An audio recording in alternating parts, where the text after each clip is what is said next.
Thank you for watching. Please like and subscribe this channel. Your one thumbs up will take this video to many unreached.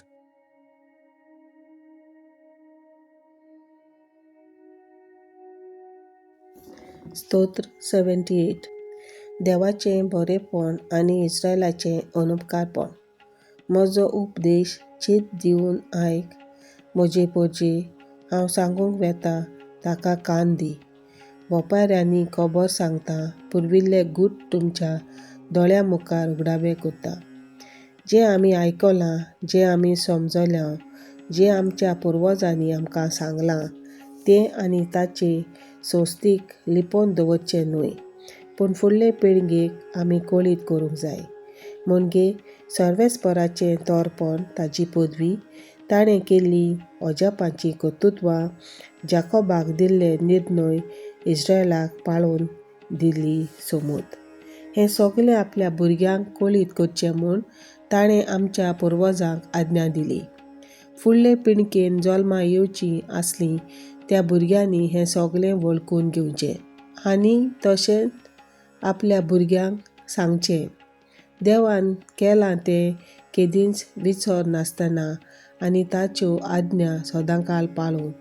दर एके फुडले पिळगेन देवाचेर आपलो विस्वास दवरचे खातीर एके पिळगेन दुसरे पिळगेक अशें शिकोवचें. ती आपल्या पुर्वजां सारकी मस्ती आनी दारूण काळजाचीं, मनां अथीर आनी देवाक अविस्वासी जायना जावंक एके पिळगेन दुसरे पिळगेक अशें शिकोवचें. एफ्रामाचे पूत हुशार दोनवी, तरी झुजाच्या दिसा तांणी कूस मारली. देवाचो करार पुर्वजांनी सांबाळूंक ना, ताचे संमती प्रमाणें चलूंक तें कबूल जालें ना. तांचीं कामां, तांचे मुखार केल्लीं अजापां तांच्या मनांतलीं उबून गेलीं. इजिप्ताच्या देसान तानिशाच्या मोळार तांच्या पुर्वजां खातीर ताणें केल्लीं विस्मितां. दर्या दोशी करून उदकाच्यो वणट्यो कश्यो उबारून तांकां ताणें दर्यांतल्यान भायर काडलीं. दिसाचे एका कुपाच्या रुपान, रातची उज्याच्या उजवाडान ताणें तांकां वाट दाखयली. अरण्यांत कडपां फोडून ताणें तांकां दर्याच्या उदका इतलें पिवंक दिलें. तांच्या हुकुमान कडपांतल्यो व्हांवल्यो झरी आनी नदी परी उदकाचे लोट देंवून आयले. तरी आसतना तांणी ताचेर पातक केलें. अरण्यांत तीं भोव व्हडत्या देवाचेर कलपलीं. आपणाक रुचता तें जेवण मागून आपल्या काळजान देवाची परिक्षा केली. देवाचेर आड तीं उलोवंक पावलीं. अरण्यांत पंगटी घालून जेवण वाडूंक देवाक कशें तांकतलें अशें तीं म्हणटालीं. ताणें कडपाचेर दांडो मारलो खरो, उदक व्हांवलें आनी घशघशान देंवून आयलें. पूण आमकां उंडो खंयचो दितलो, आपले पोरजेक मांस खंयचें हाडून दितलो, हें आयकून देवाचो राग चडलो. जाकोबाचेर पेटलो ताचो उजो, इस्रायलाचेर देंवलो ताचो क्रोध. कित्याक म्हणल्यार देवाचेर तांणी बावात दवरूंक ना, तांच्या संवंडाराचेर तांणी विस्वास दवरलो ना. तरी आसतना मळबाच्या कुपांक ताणें हुकूम घालो, सर्गीचीं दारां ताणें उगडलीं. तांच्या जेवणाक पावसा वरवीं ताणें माना धाडलो, सर्गीचो उंडो ताणें तांकां दिलो. मनशांनी केल्लो बलिश्टांचो उंडो धादोशी जायसर ताणें तांकां जेवण दिलें. मळबांत थावन उदेंतीचो वारो ताणें सोडलो. आपले पदवेन दखिणेचो वारो सुटयलो. धुली भाशेन मासाचो पावस तांचेर धाडलो. दर्या देगेवेले रेंवे इतलीं पाखांचीं सुकणीं. तांच्या पेडण्यां मदें तांच्या तोंबू भोंवतणी तीं देंवून पडलीं. धादोशी जायसर तांकां जेवूंक खावंक मेळ्ळें.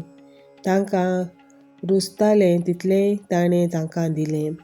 पूण तांची रूच भागोना फुडें जेवण अजून तोंडांतूच आसतना देवाचो राग तांचेर पेटलो. तांचे मदें बलिश्टांक ताणें जिवेशी मारले इस्रायलाच्या तरणाट्यांक शेवटून उडयले. तरी आसतना तीं पातकां करीत रावलीं. केल्ल्या विस्मितांचो तांणी बावाट सोडलो. देखून फूंक मारूंक तांकां तांचे दीस उबयले. एका खिणा भितर तांच्या जिविताची दोरी कातरून उडयली. तो तांकां मार घालतालो तेन्ना तीं ताका सोदूंक लागतालीं आनी काळजांतान ताचेशीं परततालीं. तेन्ना देव आपलें कळप म्हूण, परमेस्पर देव आपलो तारक म्हूण तांकां उगडास येतालो. पूण तोंडा पुरतें मात तें तांचें उलोवप. तांच्या ओंठांचीं उतरां फुटकिरीं. ताका दिल्लें उतर काळजांत तीं सांबाळी नासलीं. ताचे लागीं केल्ल्या कराराक विस्वासी ना जालीं. पूण आपले व्हडे कोणवालायेन तांचें पातक ताणें बक्षिलें आनी तांकां सोडयलीं. आपलो राग परतून परतून दामून दवरलो. आपलो क्रोध तांचेर चडूंक दिलो ना. तीं फकत अस्कोच रचना.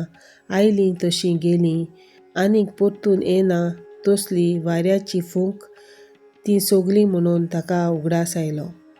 कितले फावटी अरण्यांत तीं ताचेर कलपलीं. कितले फावटी थंय तांणी ताका अपमान केलो. परतून परतून देवाची परिक्षा करतालीं. इस्रायलाच्या पवित्र देवाक चाळयतालीं. ताच्या भाल्यांची कर्तुत्वां तीं विसरलीं. जुलुमकारांचेर चोपक्यांतल्यान ताणें तांकां सोडयलीं. त्या दिसाचो तांणी उगडास धरूंक ना. इजिप्ताक ताणें आपल्यो कुना नेटान दाखयल्यो. तानिशाच्या मळार आपलीं विस्मितां फांकयलीं. तांकां पिवंक उदक मेळ्ळो ना जावंक तांच्या नदीच्या उदकाचें केलें रगत. तांकां कुसां लावन खावंक ताणें धाडले मारेकार मूस. तांकां त्रास दिवंक धाडलीं बिबकां. पिकलोल्या धानाचेर धाडली कीड. तोळांक दिलें कोश्टा वावराचें पीक. कोरवांचो पावस घालून तांच्या दाकां मोळ्यांचो नास केलो. धवो बर्फान तांचे सिकामोर रूख पाड केले. मारी दारून तांचीं गोरवां मारून उडयलीं. तशेंच मारेकार तापान तांचे हिंड गेले लासून. कांटाळून तांचेर सोडलो आपलो खोर राग, क्रोध आनी जिनसावार विघ्नां. आनी शेकी विनाश करचो हुकूम घेतली देवदूतांची फौज. अशें आपल्या रागाक जाय तें करून दिलें. ताणें तांकां मरणांतलीं वाटायलीं नात, पूण तांचो जीव पिडेक सांपडावंक दिलो. इजिप्तान सगळे तांचे मालगड्यांक मारून उडयले. हामाच्या तोंबूंनी तांच्या बलिश्ट तरणाट्यांचो नास केलो. शेळयां वरवीं आपले परजेक ताणें भायर काडली. हिंडा वरी अरण्यांतल्यान तांकां वाट दाखयली. दर्या तांच्या दुस्मानांक गिरासता म्हणसर तांकां ताणें सलामतीन आनी भिरांती विणे पलतडी पावोशी केली. आपल्या उजव्या हातान जिखून घेतलोल्या पर्वतार आपल्या पवित्र देसान ताणें तांकां पावयलीं. तांचे मुखार राष्ट्रांक ताणें धांवडायलीं. देश तांकां आपले दायज कसो ताणें वांटून दिलो. आनी ताच्या बिराडांनी इस्रायलाच्या कुळाक तिकाण करूंक लायले.